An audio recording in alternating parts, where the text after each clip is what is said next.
A parte judaica de Israel tem 7 milhões de pessoas. O Irã tem 90 milhões de pessoas. Você não faz isso. Você não ataca um país de 90 milhões com 7 milhões. E você certamente não faz isso enquanto está ocupado lutando uma guerra em Gaza, pela qual o mundo inteiro o condena. E o Irã tem relações muito próximas com a Rússia e relações muito boas com a China. O que você está fazendo? O ato foi um ato de desespero. A esperança do Sr. Netanyahu, óbvia para aqueles que o seguem, era atrair os Estados Unidos. E o Sr. Trump, quando aparentemente ouviu o Sr. Netanyahu e não ouviu todas as vozes, incluindo dentro do Partido Republicano, que não disseram para não fazer isso, fez isso.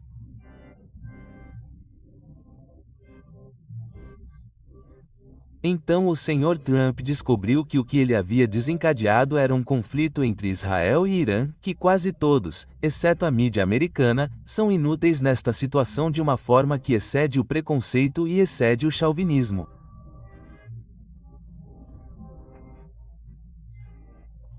Isso é pura propaganda sem sentido.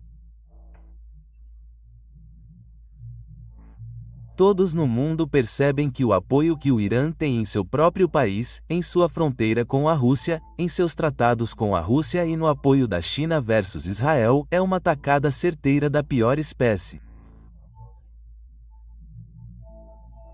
Não é um acordo sustentável. E agora vemos o recuo de um Trump desesperado que precisa tentar cancelar o que acabou de iniciar. Sim, ele é um líder rebelde, todo mundo sabe disso agora, ele demonstra isso o tempo todo, mas isso não deve nos ofuscar. O que estamos vendo aqui é o comportamento rebelde de alguém que está preso. Não há futuro para todo esse negócio até que você se sente e tente encontrar um. Pode haver um, mas a guerra, não, isso não é uma solução. Isso não é sustentável. Essa é uma proposta perdida. E isso era antes de ele lançar as bombas em Teherã e nas bases nucleares. Toda a Europa teve dezenas de comentaristas só para concluir, que gostaram de salientar que, mesmo de acordo com a Comissão Internacional de Energia Atômica, o urânio refinado e enriquecido, e os mecanismos para enriquecê-lo ainda mais para fazê-lo se estivessem nesses 3 lugares foram removidos desses 3 lugares. Portanto, mesmo que suas bombas chegassem lá, o que era uma questão em aberto, esse tipo de guerra nunca foi feito antes com bombas como essa. E os iranianos colocaram tudo isso no meio de uma montanha. Portanto, era desconhecido. Mas a questão é que não importaria. Eles têm os cientistas, eles têm os laboratórios, eles têm a experiência e eles têm o urânio. O que você está fazendo nessa situação? Mostrando que você pode bombardear. Todo mundo sabe disso.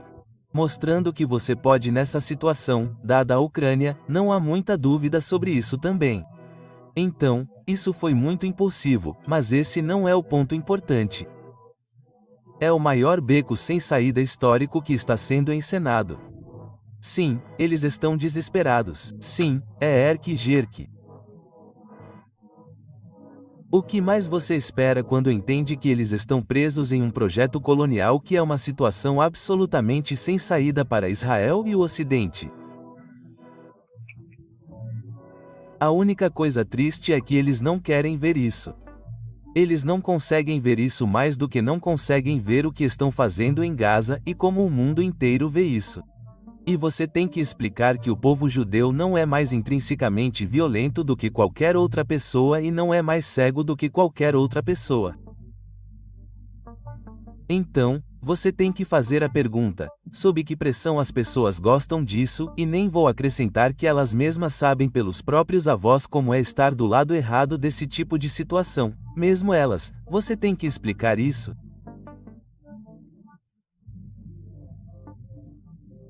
E você responde dizendo: quando as pessoas são colocadas em situações insuportáveis e contraditórias, suas maneiras normais de ver o mundo, de se solidarizar com outros seres humanos, desaparecem, e elas agem como animais acuados, com um nível de frustração e desespero que geralmente acaba colocando-as em uma posição ainda pior. Os Estados Unidos são um império em declínio. E o que você vê semana após semana e agora ano após ano são os sintomas, os sinais disso. E deixe-me dar alguns exemplos. Israel é um país muito pequeno. Israel está tentando fazer algo que era viável 2 séculos atrás. É chamado de colonialismo de povoamento. É quando você move um grupo de europeus para uma área não europeia. Você exclui as pessoas de uma forma ou de outra e basicamente povoa essa área com os europeus que chegam, em vez de com quem viveu lá antes. Funcionou 2 séculos e meio atrás porque é isso que os Estados Unidos são. E chegamos à solução final do projeto colonial de povoamento, que é literalmente exterminar todas essas pessoas. O que Hitler fez com judeus, ciganos, comunistas e socialistas não era novidade. Foi a repetição do que havia sido feito pelos alemães, mas também por muitos outros europeus em todo o mundo. O primeiro livro que escrevi quando jovem foi um estudo sobre o colonialismo britânico no Quênia, no qual estudei o que os britânicos fizeram desde o momento em que chegaram até o momento em que uma revolta do povo africano, conhecida no mundo como a Revolução Mau Mau, os expulsou.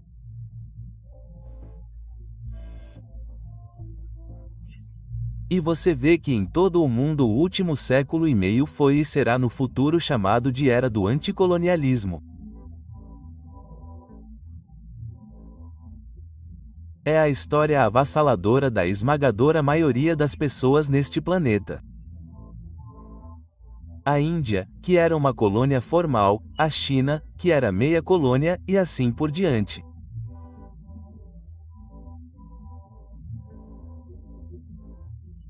O que Israel está tentando fazer é ir contra 1 século e meio de movimento histórico na direção oposta para desfazer o colonialismo de colonos para se desculpar pelo colonialismo de colonos, seja o prefeito na Nova Zelândia, ou os povos indígenas na Austrália, ou os africanos na África do Sul, e você poderia continuar.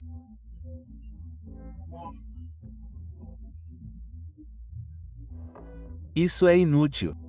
E isso não tem nada a ver com os detalhes. Você não pode fazer agora o que poderia fazer 2 séculos atrás, especialmente se o período intermediário foi uma era de anticolonialismo. Então, o que Israel fez foi não querer desistir desse projeto e vamos lembrar que foi o colonialismo britânico que criou essa oportunidade para os judeus escaparem da Europa. O que Israel fez foi se unir ao maior e mais forte exército do mundo, os Estados Unidos, e basicamente tomou a decisão de se tornar o posto avançado militar do Império remanescente, o Império dos EUA. E isso significou que foi o ponto de inflamação para tudo contra tudo isso. E principalmente, é claro, imediatamente nos países árabes que cercam Israel e no mundo muçulmano maior que cerca Israel.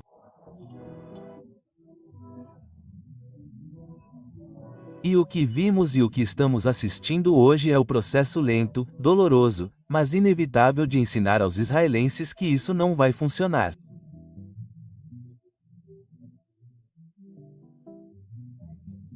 Por um tempo, pode continuar.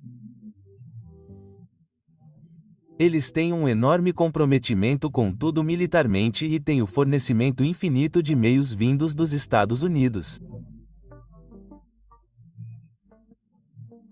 Essa é a aliança deles e Israel tem trabalhado muito para apoiar as forças políticas nos Estados Unidos para apoiar essa aliança por razões óbvias. Mas isso não pode funcionar. É por isso que o conflito nunca para.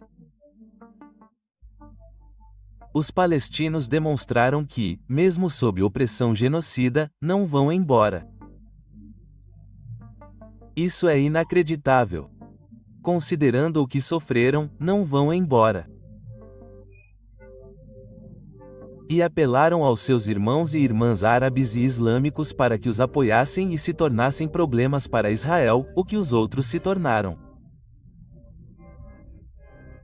Não apenas o Hamas, mas o Hezbollah, e assim por diante, e não vou repetir tudo. Todos nós passamos por isso. Eventualmente, eles superariam o que havia sido sua sorte de longo prazo, que os países árabes, e isso também não é mérito deles, que os países árabes tinham medo. Qualquer um que resistisse muito a Israel seria bombardeado, seria atingido por mísseis, seria derrubado e correria o risco de ter os Estados Unidos ajudando. E eles não confiavam uns nos outros. E então, de vez em quando, um deles fazia um acordo com Israel para poder fazer algo que os outros talvez não fizessem. Não é um quadro bonito. Mas, eventualmente, os países árabes descobriram tudo isso. Se eu consigo entender, eles também conseguem. E eles perceberam que precisávamos de alguém que pudesse mostrar aos israelitas por que e como estamos dispostos a contra-atacar. E encontraram dois. O primeiro é este misterioso grupo a que os mídia americanos se referem como os Houthis. Os Houthis fazem parte da população do Iêmen, um dos países mais pobres do mundo.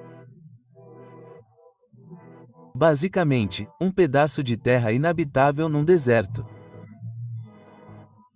Pessoas muito frugais, muito trabalhadoras, capazes de viver com quase nada. E lentamente tornou-se claro que eles estão localizados num local onde podem parar de transportar mercadorias numa parte importante da economia mundial e podem disparar mísseis contra Israel e ninguém os consegue deter. Os Estados Unidos tentaram no início deste ano. Um mês de bombardeamentos pesados e constantes pelos Estados Unidos não teve qualquer efeito. Sim, matamos algumas pessoas, destruímos alguns edifícios, não conseguimos detê-lo. O segundo foi o Irão. O Irão apoia o Hamas, o Hezbollah, os Houthis, preencha a lacuna. E por quê? Porque é muito grande, muito poderoso e muito bem estruturado para os israelenses ousarem. E o que os israelenses fizeram? O que eles tinham que fazer, de certa forma, não os estou desculpando, estou tentando entender a lógica deles. Eles tinham que mostrar que fariam o que todos esperavam que eles fossem inteligentes o suficiente para não fazer. Então, eles atacaram o Irã. Exemplo espetacular de algo totalmente anacrônico. É um fenômeno ultrapassado, fora do tempo. Os últimos 150 anos foram, se é que houve alguma coisa, um período de transformação anticolonial em que a maioria da população mundial lutou dolorosamente e com dificuldade, e levou muito tempo para desfazer a colonização da Europa Ocidental, América do Norte e Japão, e Israel é o remanescente notável.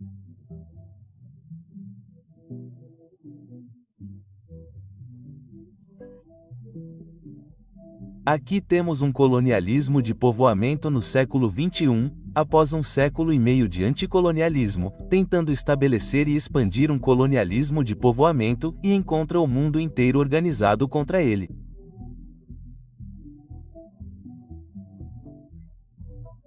Deveria tê-los levado à ideia, porque estaríamos fazendo algo contra o qual o mundo inteiro vota em todas as votações das Nações Unidas que já foram realizadas. Sem falar em todos os outros aspectos. E por que os Estados Unidos se alinhariam com este pequeno país fazendo algo tão anti-histórico? Bem, A sugestão é que eles têm algo em comum, e eu acho que tem, que os Estados Unidos veem em Israel seu próprio projeto de tentar manter o que é insustentável. E é por isso que há um nível tão grande de melancolia, depressão, desespero e determinação obstinada para continuar fazendo isso, porque há uma consciência, embora tênue, de que a história está se movendo rapidamente na outra direção. A combinação do antigo projeto de colonialismo de povoamento em Israel e a explosão econômica, política e militar da República Popular da China. Esse deve ser um contraste impressionante. E eu sei, como americano e tenho minhas conexões aqui, que as pessoas no topo estão muito cientes dessa contradição. A história da China, de um lado, e a história de Israel, de um lado.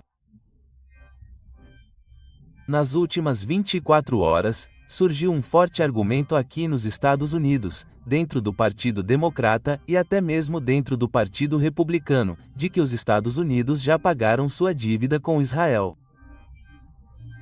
Eles cumpriram sua obrigação com Israel. Outra citação: agora podemos abandonar isso e nos concentrar na China, porque não estamos mais dependentes dos israelenses. Agora eles têm que fazer isso por si mesmos, o que é obviamente absurdo, porque os israelenses nunca estiveram em maiores dificuldades em relação aos inimigos que fizeram do que agora. Aspas. Então, isso mostra que até mesmo a extrema-direita que endossou o ataque ao Irã quer que seja o fim de toda essa história. E isso ajudará a explicar a maneira quase patética como a liderança americana, além de Trump, está fora de controle. Mas a liderança americana quer que isso seja entendido como um ataque apenas às instalações nucleares, às 3 cidades, não para mudar o regime, não contra o Islã. Não, não, não, não, não, por favor, não. Agora, deixe-nos explicar o significado muito limitado do que acabamos de fazer. Isso não vai funcionar muito bem, mas o desespero por trás disso, as pessoas deveriam ver. O termo comércio justo tem sido, na verdade, nos últimos 50 anos, um termo da esquerda na América, nos Estados Unidos. E o Sr. Trump, porque ele não sabe ou não se importa, estava pegando emprestado esse termo da esquerda. Deixe-me dar um exemplo. Em muitas partes dos Estados Unidos, se você for a um supermercado procurando algum tipo de alimento, café ou açúcar, lhe oferecerão na prateleira algo chamado produto ou o que quer que seja. E então a marca de comércio justo do produto e você descobrirá que por alguns centavos a mais por quilo de café ou açúcar ou o que quer que lhe digam, isso agora será usado para tratar melhor o camponês de onde quer que esse produto venha. Então, se você acredita que eles deveriam ter um meio de vida decente na América Latina, onde eles fazem o café ou onde eles fazem o açúcar ou onde eles fazem o preencha a lacuna, você pode comprar de bom grado e pagar um preço mais alto pelo que é chamado de itens de comércio justo. Eles não têm a frase livre comércio, mas o resto é livre comércio. Isso é comércio justo. As mesmas pessoas que o Sr. Trump denuncia como marxistas, socialistas, esquerdistas, fascistas porque ele coloca todas essas coisas como sinônimos para ele. Ele as denuncia. Ele tirou delas todo o conceito de comércio justo. Mais uma vez, a beleza da ignorância, usa isso para apoiar essas pessoas nos Estados Unidos. Ele McKinley, uma pessoa que a maioria das pessoas que são questionadas sobre o nome de um presidente americano nunca se lembraria. Ele não tem importância nenhuma na história americana. Por um tempo, ele apoiou tarifas no final do século XIX. Então, alguém disse isso a Trump. Ele se alinhou porque era importante se alinhar com alguém do passado americano. Ele não pode fazer como Lincoln porque seu supremacista branco ficaria muito infeliz. Então ele escolheu McKinley, o que foi inteligente porque ninguém nunca ouviu falar do Sr. McKinley ou tem a menor ideia do que ele é. Ele não representa nada. As pesquisas aqui nos Estados Unidos, e eu entendo todos os problemas com pesquisas, mas elas mostram uma coisa que eu acho importante e a qual a maioria das pessoas, na minha opinião, não dá a devida atenção, que é, Sim, a popularidade do Sr. Trump está caindo bastante e em muitas pesquisas diferentes. Então, não estou confiando em nenhuma.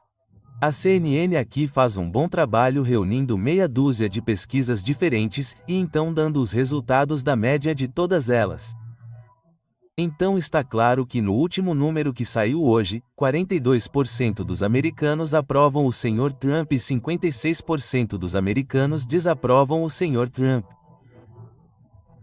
Mas aqui está o que a pesquisa também mostrou. Um número recorde de pessoas desaprovam o Partido Democrata porque ele é muito fraco como oposição. Em outras palavras, o que é realmente notável e que aponta para o futuro é que nunca houve melhores condições para uma ruptura do duopólio desses dois partidos em nosso sistema político. E isso é compreendido principalmente pela ala de Bernie Sanders neste país.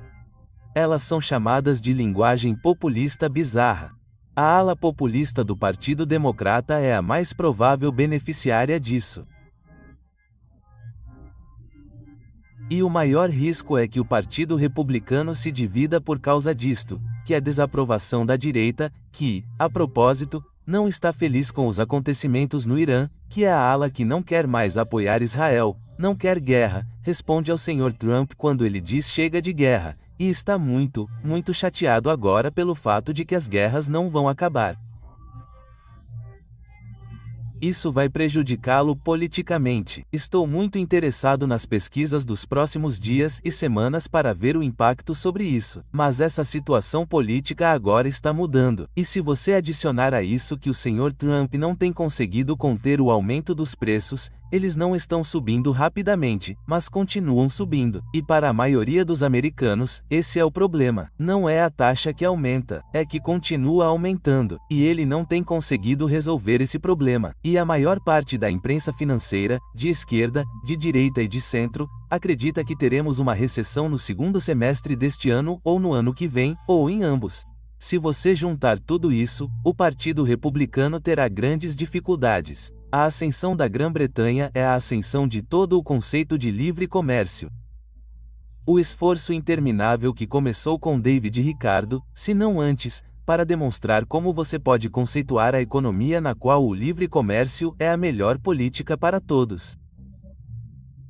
Lembro-me de ter meu doutorado em economia. Eu estava sentado nas salas de aula e sou um produto da educação de elite americana. Então, eu estava em Harvard, Stanford e Yale, sem dúvida as 3 melhores universidades do país. E meus professores em cada lugar nos disseram a mesma coisa, nos dando demonstrações matemáticas, geométricas, empíricas, históricas, de todas as maneiras que você quiser, porque o livre comércio é absolutamente o melhor arranjo possível. E era tão dominante que era usado como uma forma de explicar por que os britânicos se tornaram o Império Britânico, o que é um pouco forçado, mas eles fizeram isso. E porque agora os Estados Unidos eram, no mínimo, um império maior, porque estavam ainda mais comprometidos. E isso é especialmente verdade no período da segunda metade do século XX, quando os americanos estavam substituindo os britânicos em todos os lugares. Ásia, África, América Latina. Os britânicos nunca tinham estado na América Latina, mas esse foi um acordo que os britânicos fizeram com os Estados Unidos no século XIX. Vocês podem ficar com a América do Sul. A realidade é, vejam a ironia. O livre comércio neoliberal está em completa desordem agora como ideologia, como política. Ele é rejeitado. É ignorado. É denunciado de várias maneiras. Grandes setores da população ocupam pelos problemas que os Estados Unidos têm hoje. Não queremos livre circulação de pessoas. Essa é a histeria anti-imigrante. Não queremos livre comércio. O líder do mundo livre é um homem que impõe tarifas literalmente em todos os lugares o mais rápido que pode. Quero dizer, você não poderia caricaturar a rejeição ao livre comércio que isso está realizando. E então, a conclusão da ironia, que comprova seu ponto, A China é a grande campeã da globalização, é o que diz. Eles fazem essas declarações o tempo todo. Eles não são contra. Não, eles não querem tarifas. Eles querem o livre comércio. Eles querem o que os britânicos queriam no século XIX, eles querem neste século. E os britânicos estão fugindo disso.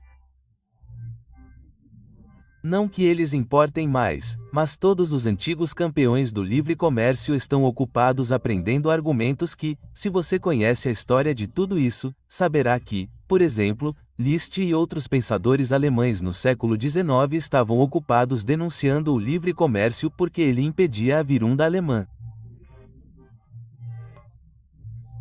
Eles queriam ser capazes de controlar sua situação. E esse sempre foi um tema muito maior do pensamento econômico alemão. E isso não é por causa de algo peculiar à língua ou cultura alemã. Tem a ver exatamente com o ponto que você está levantando. Eu sou professor. Fui professor no sistema universitário americano durante toda a minha vida adulta. Quando comecei, a maioria dos meus alunos que fizeram doutorado, que é a credencial mais alta que damos, seguiriam carreira acadêmica por direito próprio. Eles se tornariam professores em outras universidades. Agora, a maioria dos meus alunos e eu ainda damos aulas e não conseguem encontrar empregos acadêmicos ou, se conseguem, são inadequados. Eles não pagam o suficiente para viver. Então, eles misturam um emprego acadêmico de meio período, dando aulas em alguns cursos, com um emprego não acadêmico para sustentar a família e, literalmente, começar. Fechamos faculdades aqui nos Estados Unidos. De vez em quando, sou assediado por ex-alunos que foram professores por alguns anos e a faculdade ou universidade onde estão fechou e eles precisam que eu os ajude a encontrar outra posição escrevendo cartas de recomendação e todas as coisas usuais que fazemos nesta sociedade. Então, sim, e veja o Sr. Elon Musk contratado para simplesmente demitir dezenas de milhares de pessoas em todos os tipos de agências governamentais, incluindo o Departamento de Educação e os departamentos de construção de infraestrutura de todos os tipos. Isso não é acessível. Dizem que não é acessível, dado o fato de que temos prioridades que incluem o exército. Essa parte do orçamento, por exemplo, que está sendo decidida agora no Senado do EUA. A parte do orçamento que vai para a defesa é aproximadamente 100 bilhões de dólares a mais do que era no ano passado. Então, essa é uma prioridade. Ao mesmo tempo, nosso governo está tendo déficits de 2 a 3 trilhões de dólares por ano. É uma prioridade séria reduzir isso. Como resultado, economizar em todos os programas sociais existentes. E isso inclui saúde, educação, o que você quiser. Tudo está sendo cortado. E isso é explicado como uma exigência econômica. Eles não fogem disso. Isso é exigido pela realidade econômica de uma dívida nacional que agora é de 130% do PIB, pelo nível de déficit em que estamos. E então, sim, tudo o que você diz não está sendo contextualizado como um problema de um império em declínio. Não, o tabu contra isso significa que nunca é explicado nesses termos. Em vez disso, é explicado como as exigências específicas do momento histórico. E, a propósito, não que seja a causa principal, mas uma das coisas que torna o ataque ao Irã útil é que ele reforça os perigos militares e as necessidades militares do momento. Será usado para calar a boca de qualquer um que questione a quantidade de dinheiro que está sendo transferida para os militares e desviada da infraestrutura e das necessidades das pessoas. Será o esforço político número 1 do Partido Democrata nos próximos 18 meses até a próxima eleição.